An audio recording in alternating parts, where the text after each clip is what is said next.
All right, good morning, everyone. We are on our second and last week of Go for No, and I'm just making sure that everybody remembers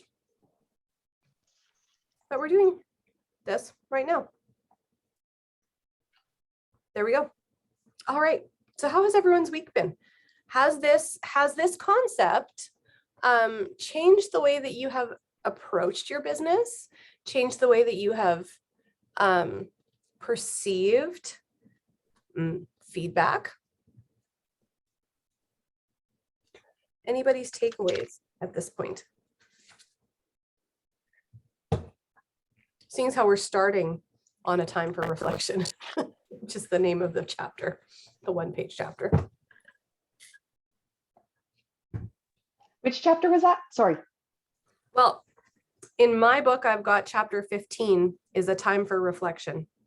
So then he's reading the books and then he goes through the 5 failure levels and what it takes to go through them. I really like that little diagram. I thought it was just absolutely chock full of great information. Page 38 and 39, if you're looking on in the book. And I think it really is just a shift. Sherry and I were talking about this before we started this book study about kind of the quality of the ask, because sometimes historically, when we've done something where it's a go for no focus, some people get it, right? Some people get it and they're doing the activity and they're trying their best, putting their best foot forward and whatever. And then you get people, I'm sure it would be nobody here. Everyone here understands everything perfectly well and would execute this wonderfully. But oftentimes, you'll get some people that were like, well, that's just not going to work. And I'm going to show you that that's not going to work. And then they start doing the work, but their focus is so much on getting no's that their asks will only elicit a no and will never elicit a yes, because their asks are so crummy, because they're just so focused on, I'm getting a no because that's what I'm supposed to get, and I'm going to show you that I will never get a yes. So what we were talking about was, what if you changed your asks to quality asks that actually improved your percentage of yeses, because that really would be your goal, right? But think about how much more how much higher your results would be if you married a quality ask with a standard of going for a certain number of no's. You would have a quality ask that would turn over more people to say yes, but then you would still keep digging to find more people to say no. And I think that is really the plan. It's the volume of people that we talk to, using a quality ask, but still going back for more.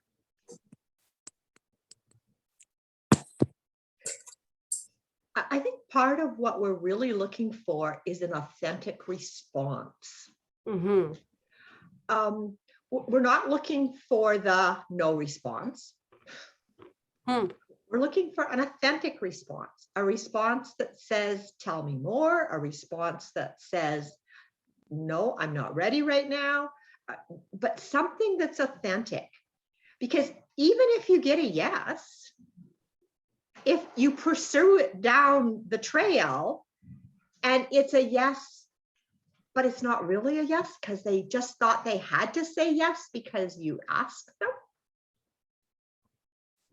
you haven't really got a yes if you've said, oh my goodness, somebody said yes today, I'm done.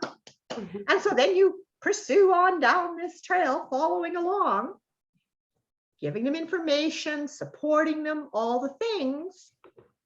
And then they're like, actually, it's not really a yes. I'm just actually not ready right now.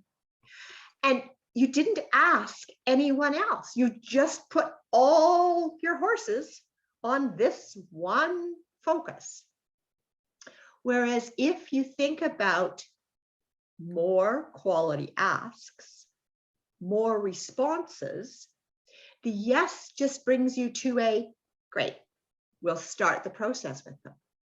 And a no just brings you to the place where they're not ready to hear more just now. Let's talk about something else for a bit. If you've ever got a need or you're ever thinking about doing something with your health, I'm here for you. And so you keep the doors open and you connect with more people. And then you're not absolutely tied to that one that you thought said yes, that wasn't really a yes. Mm-hmm. Totally. It also makes me think of the part in the book where it talked about get everyone to say yes, yes, yes, yes, yes, and it's super felt empowering, but you don't learn anything from yes, but you can learn a lot from no. And so sometimes really evaluating why did someone say no, and becoming, is it Christina Williams that says become curious? Yeah. Mhm. You need to be curious, and then instead of just being discouraged from the no and being like, oh, another person that didn't want to do it, it's like, just I need to figure out better ways to be curious that doesn't come across as desperate. You know what I mean? Like, out of curiosity, is there anything specific holding you back? Or I'd love to know. I don't know. I need to work on that. But I feel like we need to learn from the no's, not be afraid of the no's, but not only ask someone if we think they're going to say yes. Mm-hmm. I think that's my issue, is I'm like, this person would say no. Not yet. I mean, there is some wisdom in waiting for some people and being like, we're just going to wait a little bit. But an ask for somebody, it's not the no forever, right? Right. Some people need to be asked a dozen times before they're ready to go. So it's like, well, you know what? If you're going to be a no right now, I'd better hurry up and start piling on the ask so that you get to a yes faster. Without it being like a pressure thing, right? But just serving them and building belief kind of thing as well. Totally. Diana, you had your hand up for a minute. I'm not sure if that was an intentional thing. It's down. Yes, it was. It actually was. I like the part in the book where he said to don't be pushy, but be pulley, and to pull them towards you and to ask good questions that make them want more information. So like increase the curiosity and things like that. And someone will become eager for more information that way. Mm-hmm. I like that. I like that a lot. I think these failure levels, for me, had a lot of, it's not information, but a lot of thought-provoking comments. And level 3, where he talks about wanting to fail, Mm-hmm. going beyond the acceptance of it, but actually wanting. And I think Chelsea touched on that when she talked about that's where you learn. So wanting, and then having the curiosity to dig deeper into the reason why somebody isn't ready now or feels that it's not for them, whatever their message back is, having that wantingness to grow through that process. His comment is fewer than 5% of all people ever get to level 3. Mm-hmm. It is so interesting to look at percentages like that, because I remember at one point in time we heard like forever ago, that only 5% of people do anything for personal growth. And we're all sitting here like, how can you not be reading a book? How can you not be growing? How can you, right? Which to me indicates that we have the right group of people here who want to grow. And it's such a blessing, because if only 5% of the people you know want to experience personal growth or want to do something as far as personal growth goes, then look at this. This is pretty awesome. And then you start looking at, yeah, you can want to do personal growth and you can start reading it, but how many of those 5% actually apply anything? Or do you see an actual change in people, right? And it is interesting because, kind of back to something that Chelsea said that triggered it in my brain. And that's kind of like the level 2. They come to accept failure as a natural byproduct of the process of seeking success. And that's sort of where you detach from the outcome, in my mind. Like, I'm going to ask, but what doesn't matter what you say, it has no bearing on my worth, on my ability to do my job, who I am as a person. Like, it means nothing to any of those things that actually matter. When you say no, or alternately, when you say yes, it does not change my worth. And I really think that's key, is when somebody says yes, it doesn't change your worth either. Is you can get on this crazy thing. Like, if you guys start doing these go for no's and you are getting yeses left, right, and center, and you're getting people building a business with you, and you've got lots of new people coming on. I mean, yay, you, this is so exciting. But if your worth is attached to people signing up, like, yes, okay, no, the no's don't bother me. I know I need to get however many no's in order to get yeses and blah, blah, blah. But then we know in this business that sometimes those yeses turn into no's. And if our worth is attached to how many people can I sign in a month? How many people can I sign this month? How many people can I sign this month? Oh, I'm not having a very good month. I've only signed 1. Or I'm going to get down on myself. Oh, hey, look, I'm so much better. I've signed 6. And this is the emotional roller coaster that happens. And again, your investors will not like it so much if your worth, or the energy that you're able to put back into your family, into your regular life, hinges on your ability to sign people. Your worth needs to stay stable, because it is. And it doesn't fluctuate depending on how many people want to join you or how many people quit.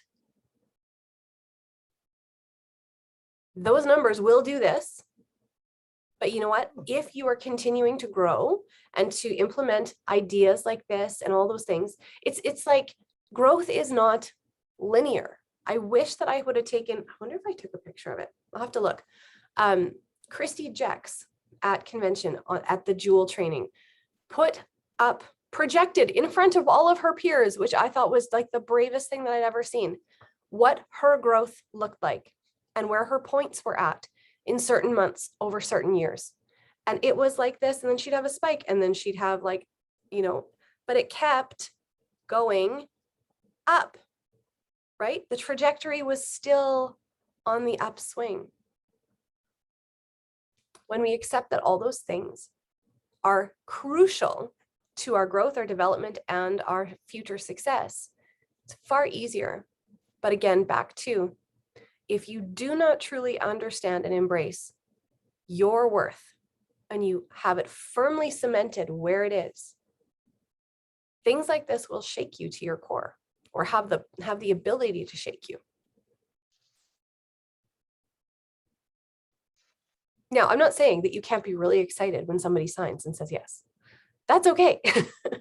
You get to do that. You get to be excited. But I challenge you to start programming in your head to be equally as excited when someone says no.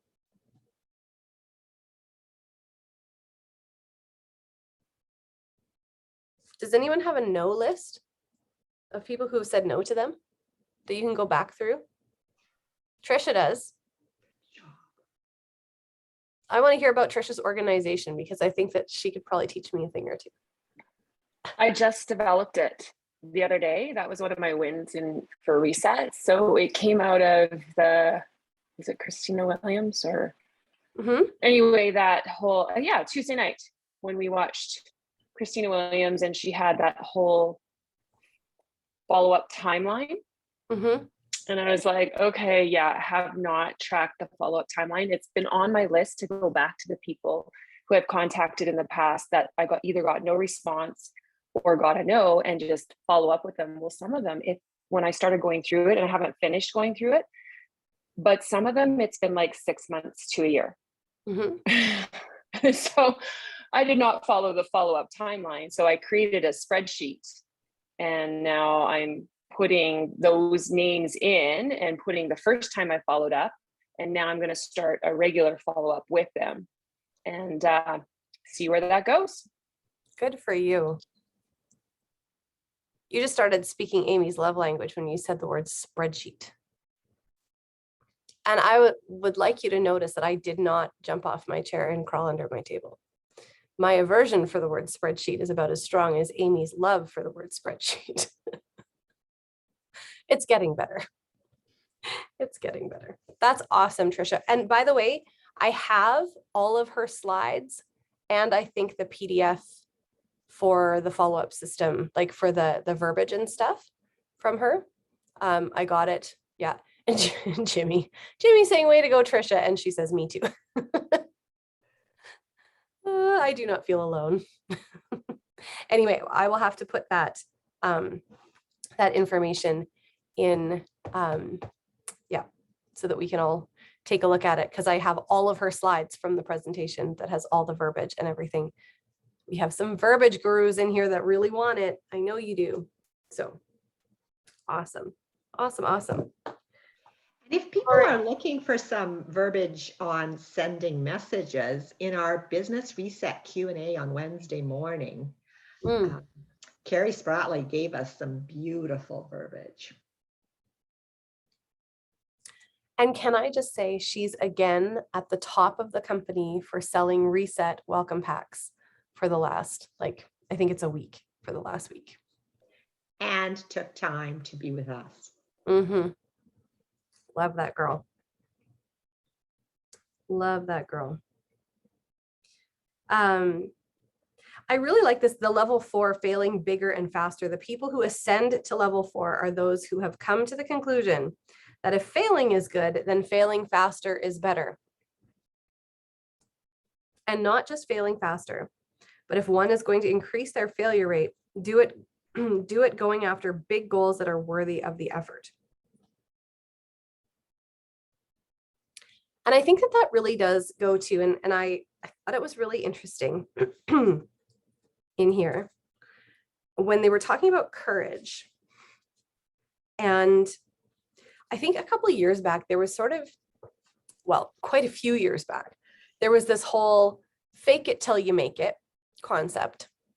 And then there was this massive aversion to this fake it till you make it. Well, I feel like sometimes we just don't use our brains. Can I just say, I feel like we just don't use our brains. People were not encouraging others to be fake. That wasn't the purpose. So yes, and then they changed it to face it till you make it or whatever. But in here, the whole idea of courage is not the absence of fear. Courage is what you do in the face of fear when you're doing it anyway. You may not feel proficient. You may not know how it's going to work, but you're going forward and you're going to see it through to the end anyhow. He's on the airplane. He's ready to totally lose it because he has a fear of small planes that will fit in his garage, which I can totally understand. I don't think I like those either. Sherry and Linda flew on very tiny planes to get to convention this year. And they did lots of things in the face of fear. Lots of courage, right? Courage. But this is the thing, you guys, like it is okay to be afraid. It is okay to be afraid. It is what you do in the face of that fear. Do you allow it to paralyze you? Do you walk through it? Do you decide that you're just going to go anyway? Or do you cower in a corner? I think the concept behind fake it till you make it, to me, means, well, to heck with perfectionism, because that's not even a thing. Can we just say that? Instagram perfectionism, y'all, if you're just starting out, that isn't even a thing. It's not even something to attain. So stop it. Just do it. Facebook perfectionism, whatever, verbiage perfectionism. It's not even a thing. It's not a thing, right? So fake it till you make it, meaning just do it. Do it and do it again. Do it some more. Be scared. That's okay. But persist in going towards that goal, regardless of what it takes to get you there. And being courageous in the process. That is courage, having courage.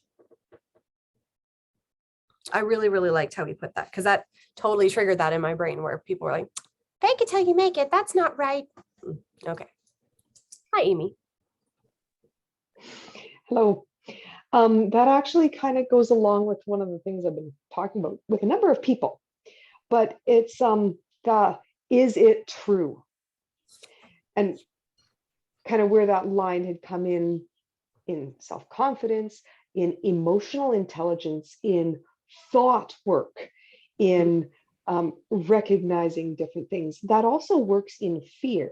And you gave a beautiful example. I don't remember which day, when you started the reset and your brain said, we're going to die. We're going to die. No, that's not true. I'm working in the level of truth. I'm going up in a tiny plane. I'm going to die. No, that's not true. Let's review the facts. And in so many ways, taking it to the, is that true? My brother-in-law actually made a comment about that sentence only works if you have a guide that you believe. So in the mountains, Sharon Noel posted a picture of a bear, and it was pretty darn close. And I was like, that's close. I think you know something I don't know. And she's like, it's a 1-year-old bear. It doesn't have a mom. It's totally fine. And I'm like, that is. Her truth meter on that is different than mine. And she trusts the guide. If I'm going to the mountains, I'm going with her, and I'm going to trust her knowledge on that. So reviewing that truth meter and trusting the guide. I want to go a little bit deeper with that, Amy, because I love that so much. It's trusting the guide and who is guiding you. During COVID, and I'm just going to speak plainly. During COVID, there were so many people who trusted a guide prior to COVID, huge profession of faith, Christian men and women, who ended up living in extreme fear of death and disease. Where did the trust of their guide go? To completely be consumed in fear. Because nothing that you do today, nothing that you do tomorrow will change the plan that the Lord has for you. You are not that powerful. Everything is under the control of the guide. Everything. So whether we say, if it is in the plan that I get killed by a 1-year-old bear today, I suppose I really can't change it now, can I? No, just kidding. But on the extreme side, right? If you trust your guide and you are looking for guidance from somebody who is and this is up to you, whether you are a person of faith or not, you have to have something that's guiding you. Yes, Jimmy, I praise God often that you are in his hands. We're so thankful for your healing, and oh, yes, absolutely. Absolutely. So getting back to the focus on no, has anyone thought of what their no goals would be if you were going to set a no goal? Okay, I had a question about that. So are we like, should we set our no goal based on how many yeses we want, or are we just setting a no goal to be ambitious? That's a great question, Chelsea. And I think you really need to look at your own personal messaging requests, messaging asks, to make sense of what kind of a no goal, or even whether your goal is specifically a no goal or a send messages goal. I think the danger is that the goal, when you say my goal to get yeses is 3 people this week, and you get 3 people the first day and you quit sending messages. Mm-hmm. I think that's where the danger lies. I think what we're looking to accomplish is, you got 3 yeses, beautiful. Let's keep sending messages. You're on a roll. Mm-hmm. So it's, if you typically send, let's just pick numbers. If you typically send 20 messages and get 2 yeses, which is amazing, Mm-hmm. and you get 2 yeses the first day of the week, but you haven't sent your 20 messages yet, you don't want to stop saying, I've reached my goal. Your goal needs to include either the 20 messages or the 18 no's that would be the comparative piece of it, Mm-hmm. so that you keep moving forward in your business. And that allows you to actually increase your yes ratio. Am I making sense for you, Chelsea?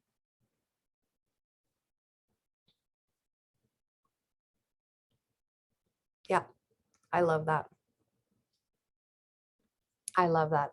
And I think all of this, the whole purpose of doing this book, is to get people into activity with the focus of doing more, asking more, reaching out more, and not being afraid of getting that quote negative response.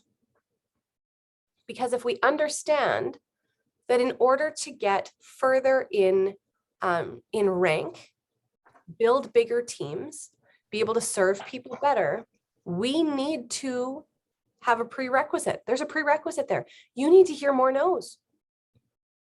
You need to have more people say no, thank you.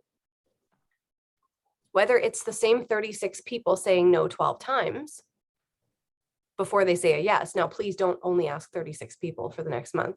That would be bad. That would not be good. But having a formula too, where you are going, okay, I am going to every day, my goal is to send 5 messages. And from those 5 people, I want to get at least 3 no's. If by 8 o'clock at night, I have not gotten 3 no's, I'm going to send 5 more messages. And I'm going to look for 3 no's. Which will mean, and this is, here's the other thing. The beautiful part about this, in my mind, is that this gives you more work to do. And maybe some of you are like, ah. But the brilliant part is that one day, and we've all had this happen, when you really get into, a strategic way of doing things, all of a sudden you open your messenger one morning and you're like, whoa, I have 12 messages. What happened? Okay, look, I get to go to work now, right? And it will keep that flow coming, right? Diana has said, fear of rejection is huge for me, but the more I hear no, the more that fear is going away. Good. It's taking time, but I'm working on it. That's brilliant. That's so good. And I also want to like say something about like when you think about counting your no's, isn't only like the first time you talk to someone that you count that no. It's like it can also be like they've signed up under you, they've been ordering for months, and then you ask them if they want to join the business and they say no. Mhm. That's still a no, and that's still a no that's in your quota. It doesn't have to be all new people that are saying no to you. Otherwise, you're gonna have so many, you're gonna have all your tabs open on the 50 billion people. You're like, I have no idea how many people. But to not be afraid of getting to the no with people that have already said yes to you. I think that for me has been a bigger fear at this point, because I've heard lots of people say no when it comes to if they want to, try Plexus, or if they want to work on their gut health, whatever. I've heard lots of people say no. And then the people I have said yes, I think I felt so discouraged when they were only on for a couple months. And then they just kind of gave up on it. And I viewed that as me failing. And I mean, there is some ways that if you didn't do customer care well, and then they just kind of dropped off, you dropped off the face of the earth, and then they dropped off, like that's kind of on you. But if you've been following up with them and serving them, and they decide, you know what, like I'm gonna take a break for a while, then like that's okay. I don't know. I really want to dig into that, Chelsea, because that's really critical. Because if we're looking at diamonds, they've had more people quit than we have. So if we look at somebody saying, I need to take a break, this is not for me right now, whatever it is, if we take that on as being something about us, it's just like if we take it on the first time when they said, I'm not ready yet. If we make it mean something about our worth, we've given away all of our control of our own business. So the no's, we as we progress through the business, we learn that no's come in many ways, in many forms, and at many times. So the person that said yes and that got started and that month later says it's not working for me, they've now said no.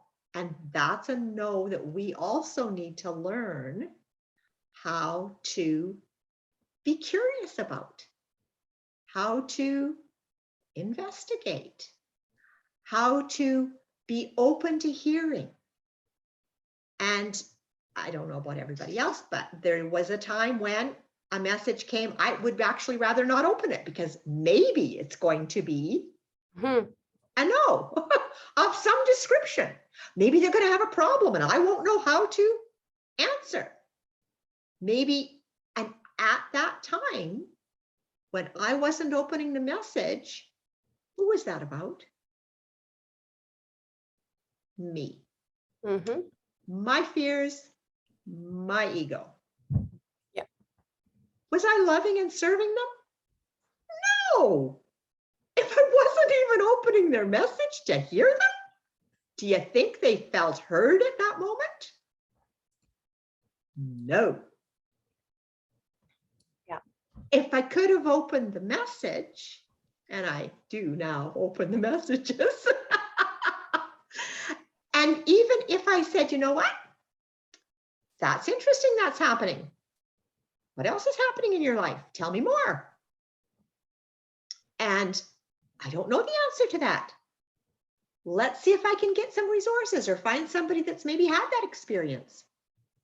What can we think about? Mm-hmm.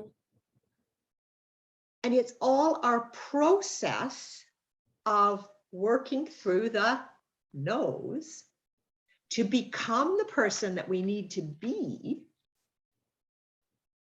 which is part of that diamond mindset. accepting the no's, being curious, being willing to get down in the mud with the person and dig through it. Yeah. And it really does boil down to self-worth. What do you believe about yourself? Do you know who you are? And that just seems in some ways so far from helping people with supplements, but it's not. Because if like that's really the only way that we are able to selflessly serve people, is when we understand our own worth. And there's nothing that's going to shake that. No is going to shake it. Nobody quitting is going to shake it. Nobody joining the business from your family and then choosing to not. It's okay. It is okay. And realizing a lot of this is about them and not us. Yeah. Trisha says, the fact is we're going to get no's in order to get yeses. Developing the mindset of getting a no is getting me closer to a yes is what I need to do. Yes, absolutely. Absolutely.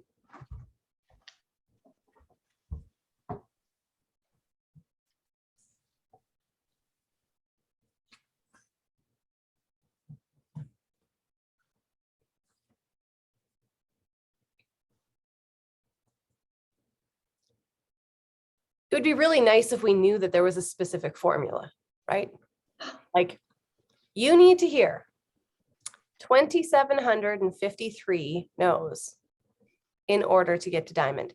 I think if that was what it actually was, I would have a chart on my wall with like little boxes, and I'd be coloring off the boxes, right? Yes, Amy. So speaking as person who actually likes numbers and ratios like that, to a person who historically is not that loving of ratios and numbers. Spreadsheets.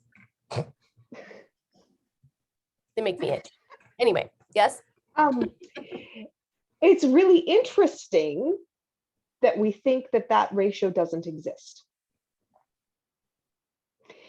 And I'm just going to put this in the global context of ratios, but I'm going to pick farming and environment. So the ratio is historically over the last 100 years, you're going to have 2 crop failures and 2 abundant years in every 10 years. Historical ratios. What we don't know, but only God knows, is how those years will fall. We've just had, in my area, 5 poor. Maybe the first 2 weren't awful, but the last 3 have been awful. That does not mean that next year is going to be good, because in that exact ratio, you can have 5 absolutely awful, 5 okay, and 5 abundant in a row.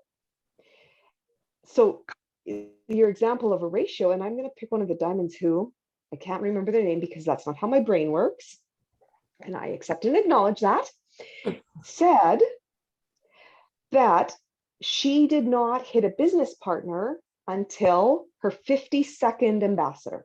Mm-hmm. So,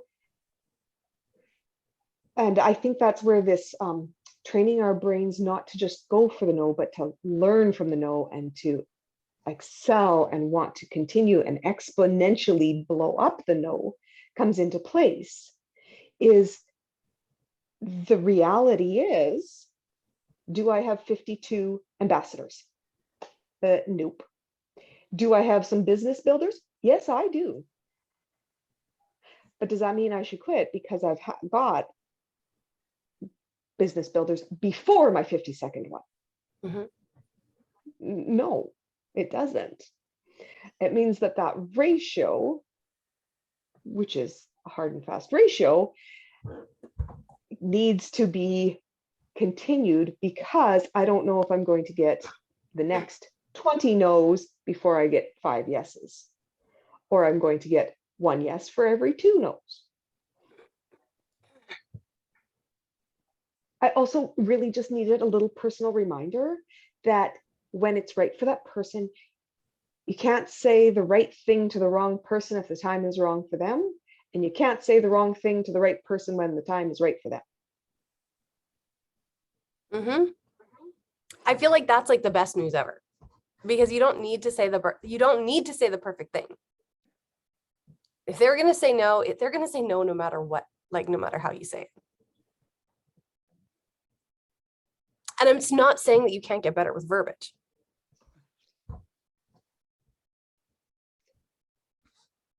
I just wish that there was a magic number, right?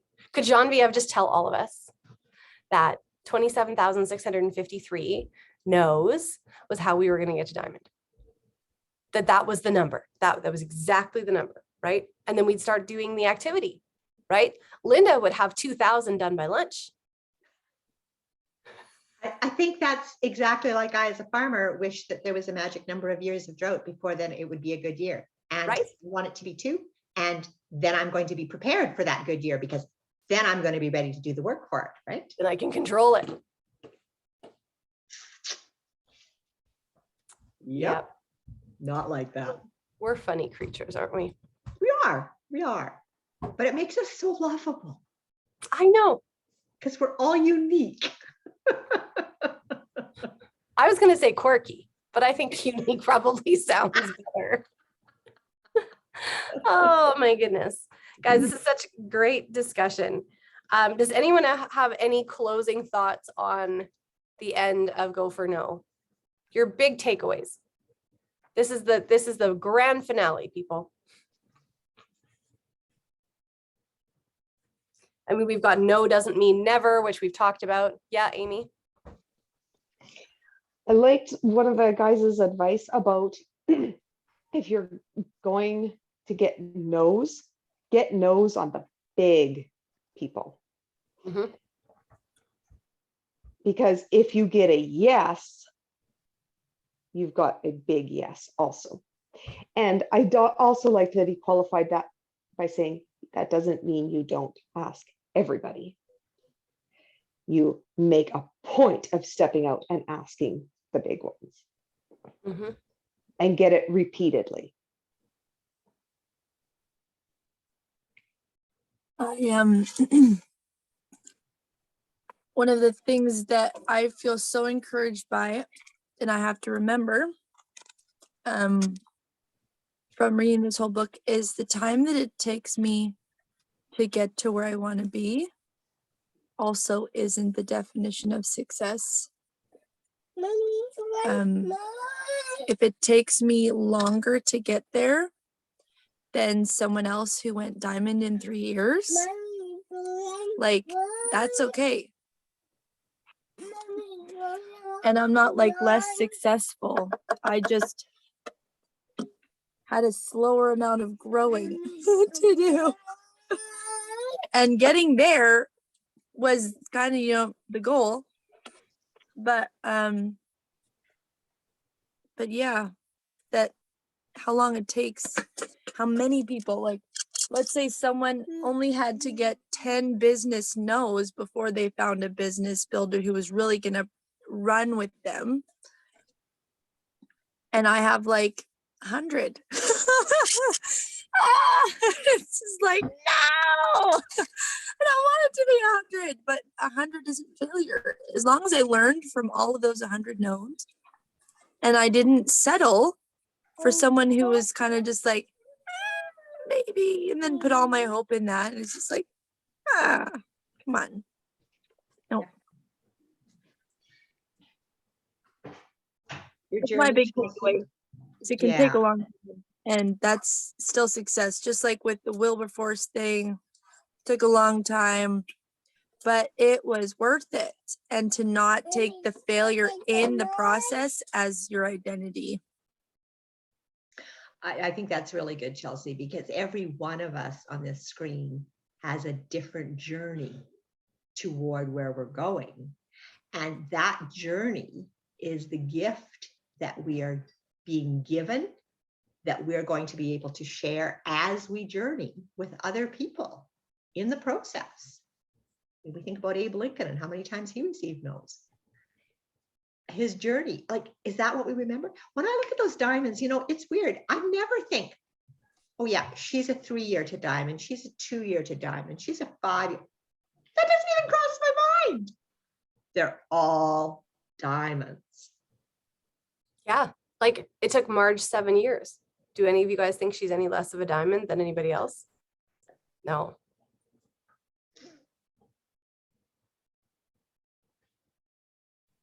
Yeah. And it's the same for gold, guys. Senior silver, gold, senior. It doesn't matter the rank. Just gonna throw that out there. I think this has been a fun book. I think it was good for me in terms of some reminders of things. I think it was good for me, like Chelsea mentioned, not just necessarily that first no, but the no when somebody doesn't continue, the no when they're not ready to do this, and the fact that they come back. Yeah. It's about the relationship. Friends first, business second. It's about the relationship. Mm-hmm.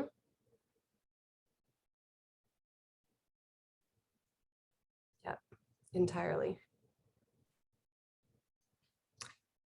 All right. So that means that we're saying goodbye to Go for No. But I know, like for me, I'm taking the concept of failing exponentially with me. That's the one piece that I just have really loved from the second half of the book. And then we are going into boundaries.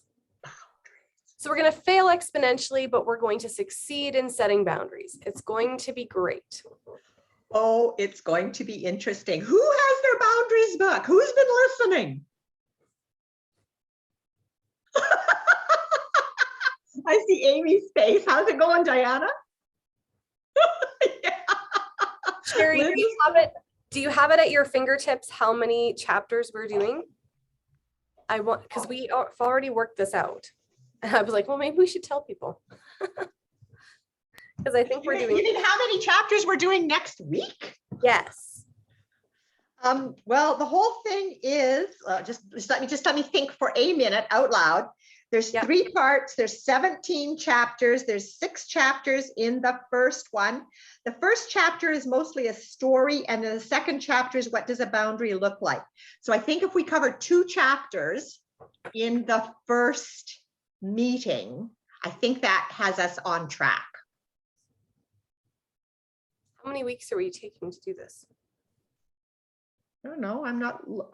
I don't have my little I'm talking to my brain going, do you have information for me? Does anyone have information for us? Like, come on, information.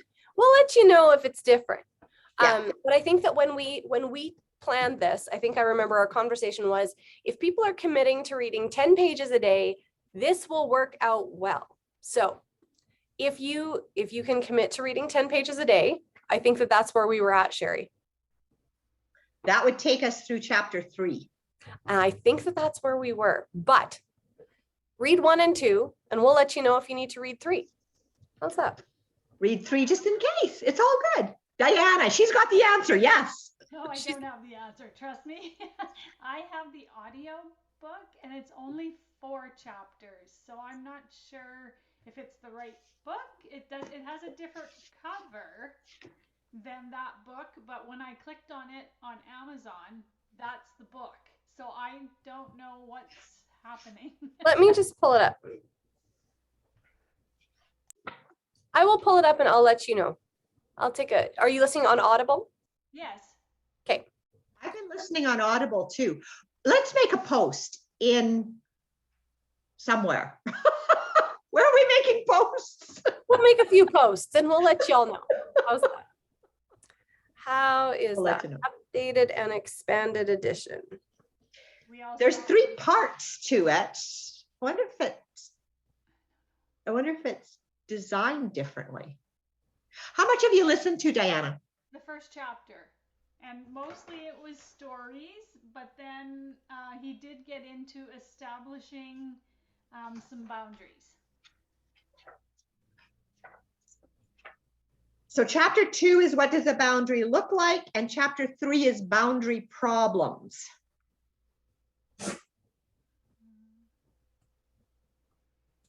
Yeah, that could be. I don't know. Because chapter 5 is 10 laws of boundaries. It's pretty intense. Yeah, I haven't got there yet, so maybe that's chapter 2. I don't know. I'm just getting it on Audible, and because I will listen and read. So I'll take a perusal. Yeah, and just let me know if it's 4 chapters or if I downloaded the wrong one, and then I'll try to get the right one. It's all good because you probably will not be the only person having the question. So thank you for that. Appreciate it. Yeah. All right, so same time, same place, next Saturday. If someone is able to. We're gonna, yeah, I think we're not gonna push your boundaries, I don't think, but we're gonna help you set healthy ones. How's that? we're going to talk about them. That's for sure. Awesome. All right, guys, have a wonderful week. We will talk to you soon. Bye.